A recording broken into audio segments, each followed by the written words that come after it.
جت الصيف في سنتر رفض صيام كل يوم جديد. بصوا يا شباب، وصل دلوقتي ترنجات شبابي ما تتفوتش. اتفضل يا باشا بقى الشغل. نادر بيقول حتت كده ايه من اللي هي ايه الشغل الجيشي.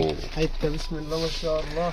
بصوا الشغل الجديد بس كده على البنطلون ده بسم الله ما شاء الله. الناس بقى عشاق الجيش والكلام ده. ترنجات الشباب يا جماعه، كل يوم ترنجات رجالي وشبابي داخل سنتر رفض صيام صيف 2024. طب بص بقى الحته اللي على الظهر دي كده. بص يا سيدي يا دي. سيدي يا سيدي، ده جارت بقى وشغل شبابي شبابي يعني. ماشي. بص يا باشا ده مقاساته ايه يا نادر؟ من ميديم ل 3 اكس، يعني معاك ميديم. من اول 65 كيلو لحد 120 كيلو. لحد 120 كيلو يا بص جماعه. بقى الشغل ده بقى. حاجه رايقه برضو، قطعتين كده، بنطلون استك اهو. بص الشغل لسه اهو قدامك. شمس بقى وايه بص واجواء ربيع، اجواء مصيف يا نادر. بص ده, بقى ده كده يمشي مصيف مصيف.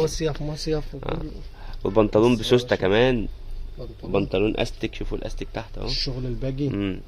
لذيذ. بسم الله ما شاء الله. ماشي. تعالى بس ايه تعالى الشغل لسه جاي قدامك اهو. شباب الشباب، استلامات جديده بص يا باشا بقى. بترنجات شبابي. هنا بقى التيشيرت جايب يا ولا دي الديكور، هنشوف بقى. هنا بقى بص. فكركم احنا موجودين فين؟ موجودين في المنصوره، شارع بورسعيد، نص شارع بورسعيد بالظبط. ده الدور الثالث، سنتر رفض صيام. هتلاقوا عريس ماركت، هتلاقوا كل اللي انتوا عايزينه في عالم تجهيزات العرايس، وكمان كوليكشن شبابي مميز جدا. سواء كنتوا عايزين ترنج، عايزين ملابس داخليه، كله موجود في سنتر رفض صيام. البنطلون برضو الوانه لذيذه يعني. حاجه مختلفه شويه في البنطلون. وبصوا كمان في جيب هنا، وكمان في هنا ايه، ما هوش استك بقى، بس ايه تانية لذيذه كده مختلف. واللون مختلف برضو.